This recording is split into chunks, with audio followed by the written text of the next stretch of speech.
Hello everybody, here we are today and we are going to be doing our Grey Cup preview and I'm going to give my pick at the end of this video. So before we start, please make sure to subscribe if you're new to me or the CFL, whatever the case may be. That being said, let's get on into it. So I guess before we get into it, I should say that I'm really sick right now. Kept wanting to do the preview a couple days before, but then I was thinking, okay, I'll get better. Doesn't seem to be the case, so we got to get it out today because tomorrow is the Grey Cup as we see the 11-7 Montreal Alouettes taking on the 14-4 Blue Bombers. This is going to be a really fun game because obviously you have Winnipeg, a team that you expected to be in the title game, and Montreal, a team that you really didn't expect at the start of the year to be here. But nonetheless, here we are about 36 hours away, or I guess I should say about 30 hours away from the Grey Cup, and I am just really looking forward to talking about what some of these storylines are that we should watch out for in this game. So the first one I think we could talk about is the fact that you're going to be dealing with a lot of injuries in this game, or a lot of people that are doubtful. The biggest names at the moment seem to be Schoen and Big Hill. So Adam Big Hill, of course, got hurt in the Western Final. Seems like he is going to be a game time decision. At the same time, though, I don't really think he's practiced all week, and I don't want to say that he is done for the season, but I don't know. I guess we're going to have to wait until the game starts. As for Schoen, another guy that is listed as doubtful, I don't really know what we're going to be getting because, again, I don't think that the Blue Bombers necessarily have to throw him out there. I know it is the title game, but they're going to be all right for their receiving option, and they're going to be all right on defense without Big Hill. Now, I will say, to be honest, you would love to have both of these players there, but at the same time, if you're looking to be a good team going forward like they already have been, you don't want to necessarily throw these guys out there and have a further injury. We're going to see there. As for Montreal, Julian Grant is somebody that hasn't really played in over a month, and he is listed as a game time decision. He had a really big game against the Blue Bombers. The first game, I believe, maybe it was the second game that they played against each other this year. And for the Owls, they've had some guys like Hardy step up in the meantime, especially in the playoffs. So it's not the end-all be-all, but again, you'd like to have a receiving threat back in there for the Owls as they've had to deal with some stuff of their own.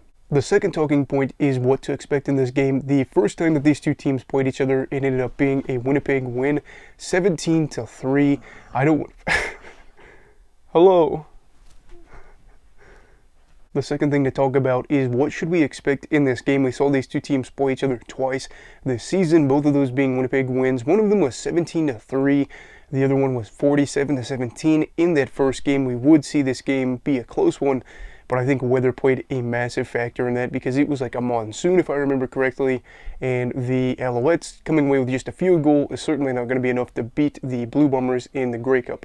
As for the Alouettes, you have a team in the second game where they're able to get defensive points. They had some points off turnovers thanks to Tyrell Richards and Marc-Antoine Ducroix, and they still ended up losing 47-17.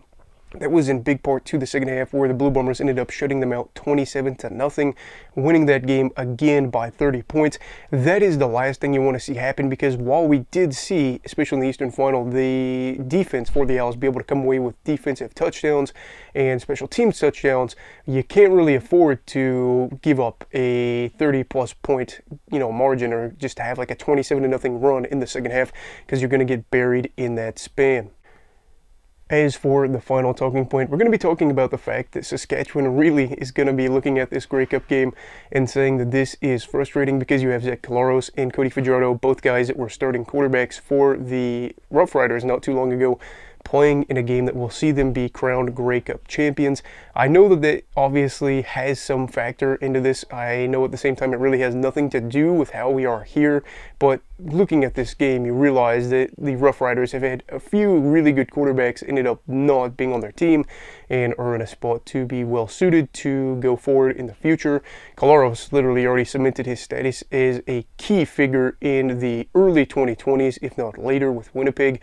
Fajardo, a guy that had a good spell during the late 2010s, and here he is now in the early 2020s. Maybe he's going to be Montreal's starter for the future. Tough to say because, again, the league changes so much from year in to year out basis. But looking at a mindset here for Saskatchewan fans, probably saying that this is one of the more miserable Grey Cups you can remember in recent memory. thanks to what we're seeing there with 2 starting QBs that they used to have. Final talking point is, can we see another upset? Last year, the Alouettes were not in the Grey Cup, but the Argonauts were. They were a team that wasn't expected to beat the Blue Bombers, and yet they ended up doing that. How did they do that? Well, their offense was able to get some points. Chad Kelly had a huge third-down conversion, and they were able to get some key moments on special teams. The offense for Winnipeg, I really felt like didn't do enough. There were some trick plays that they tried to do that didn't end up working out. Here you are today trying to see if David versus Goliath can happen again. I don't necessarily think that this Winnipeg team is as good as last year's team was. They're still a very good side. You're going to have to watch out for Fajardo, because in one of these games he ended up having 40 yards rushing. One of those was like a 20-yard run.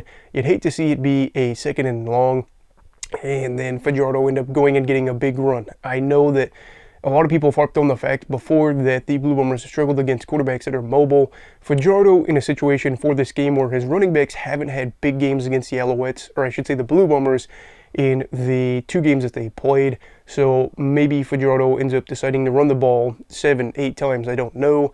But we will see, and we will see whether or not the Alouettes can have another upset for the Blue Bombers, and that would be back-to-back years. Winnipeg fans would be thinking about a title that doesn't end in one.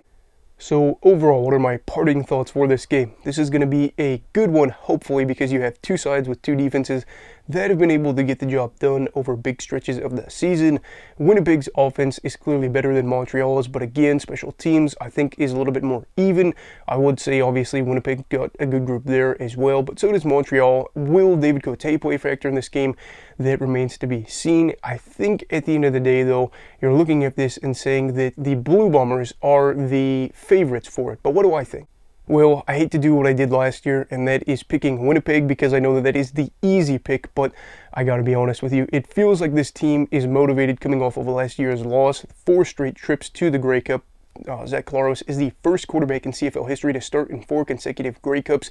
Winnipeg has plenty of talent, both young and old. Montreal has some guys as well, but I think looking at that second game that they had against the Blue Bombers, where they were able to get defensive touchdowns and still lose by 30 points, could indicate that they're in for a tough game. At the same time, though, we saw that the Alouettes were able to hold firm against the Argonauts in the Eastern Final through the first half, and then in the third quarter really start to pull away a little bit. Who knows? We will see. I'm going to scrap the first game because obviously that was the monsoon game. But anyway, what are your thoughts on the Grey Cup, and who do you think is going to win? Let me know down below in the comments. Also, please make sure to like this video if you enjoyed it, and subscribe if you're new. Everybody stay safe and have a great night.